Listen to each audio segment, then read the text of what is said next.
अस्सलाम वालेकुम जी। जब हमारा बचपन था या हम छोटे होते थे तो उस टाइम ये होता था कि एक मखसूस जगह होती थी जहाँ पर मुजरा वगैरह होता था और कुछ मखसूस लोग वहाँ पर जाके तो देखा करते थे और आम जो लोग होते थे तो उससे लाइलम होते थे और बहुत सारे हमारे जो माशरे में बुराइयाँ थी तो उससे बचत हो जाती थी। ये जो घराने होते थे तवाइफें वगैरह जहाँ पर रहती थी तो वहाँ पर आम लोगों का जाना इतना आसान नहीं होता था, इसलिए हमारा माशरा बहुत हद तक बचा रहता था। मखसूस जगह होती थी मुजरों की और तवाइफों की, मखसूस जगह बनाई गई थी। तो दिखा ना यार, आपने शर्ट नहीं पाड़ी, मुझे दिखा दो। तो आज ये हमारे घर घर तक पहुँच गया। हमारे अगर 2-3 साल का बच्चा है तो वो भी इन तवाइफों को देख रहा है और इनके मुजरे देख रहा है और गलीज तरीन हमारे घर तक चीज़ें पहुंच गई हैं। और टिकटॉक ने इसमें सबसे ज़्यादा अगर किसी ने हिस्सा डाला तो टिकटॉक ने डाला। जहां तक यूट्यूब गूगल थे तो उस टाइम बहुत कम ये चीज़ें थी। यूट्यूब ने बहुत चीज़ें संभाल के रखी हुई थी और बहुत लिमिटेड चीज़ें हमें नज़र आती थी।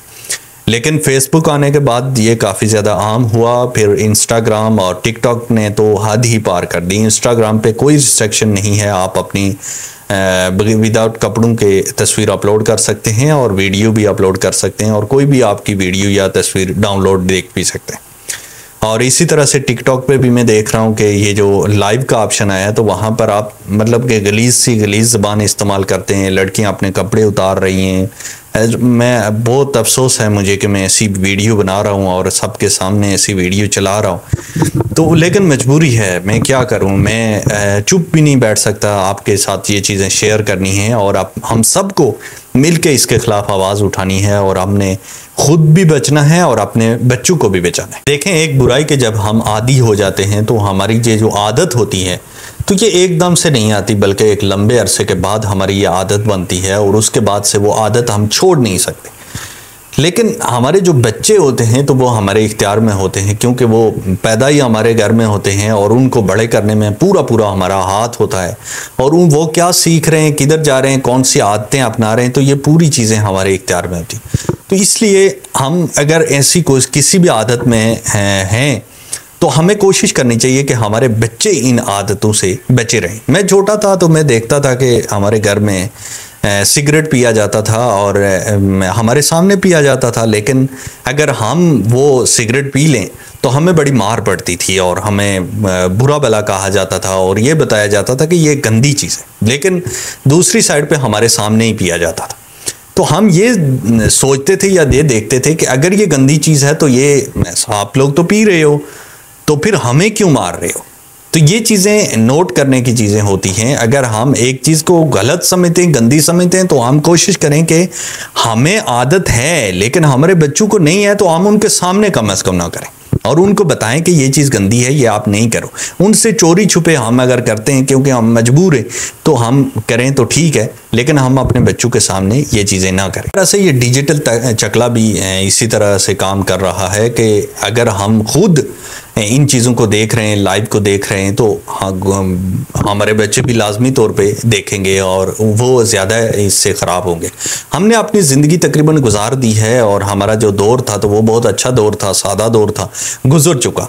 लेकिन हमारे जो बच्चे हैं तो ये एक सख्त तरीन दौर में शामिल हो रहे हैं और बड़ा ख़तरनाक दौर होगा, तो इससे हमने अपने बच्चों को बचाना है। अगर हम छोटी उम्र से बच्चों को नहीं बचाते तो बड़ी उम्र में वो होके तो वो बचेंगे नहीं, बल्कि वो ज़्यादा ख़राब होंगे। तो ये डिजिटल चकले से बाइकाट करनी चाहिए, इनके ख़िलाफ़ आवाज़ उठानी चाहिए और जो लोग इनके ख़िलाफ़ कानूनी कार्रवाई कर सकते हैं तो उनको ज़रूर कानूनी कार्रवाई करनी चाहिए ताकि ये सारी चीज़ें हमारे माशरे में बंद हों। अगर बंद नहीं भी होती तो एक लिमिट तक हो कि ठीक है आप कर रहे हैं तो ठीक है, एक लिमिट तो कम से कम करें।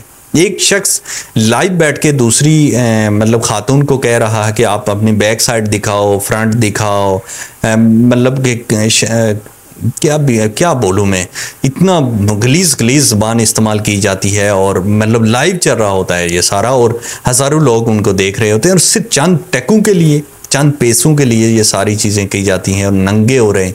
मैं बड़े अफसोस के साथ कहता हूँ कि हम सब माशरा इसमें शरीक हैं और ख़ास करके मैं उलमा कराम को कहूँगा कि प्लीज़ खुदारा आपको डेली 5 टाइम नमाज पढ़ाने का मौका मिलता है। आप मेंबर पे बैठे होते हैं और 5 टाइम में अगर आपके पास 10 शख्स भी आते हैं, 10 बंदे भी आते हैं, तो 50 बंदा डेली का आपके पास आ रहा है।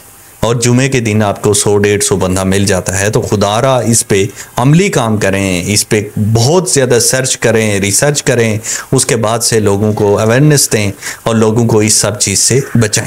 प्लीज़ बचाएं इस चीज़ों से। हमारा पूरा माशरा बड़ी तबाही की तरफ जा रहा है और हम तबाह हो रहे हैं और इसमें जानबूझ के हमें तबाह किया जा रहा है, लेकिन हम सब ने आंखें बंद की हुई है, जो हमारी बर्बादी का सबब बन रही है।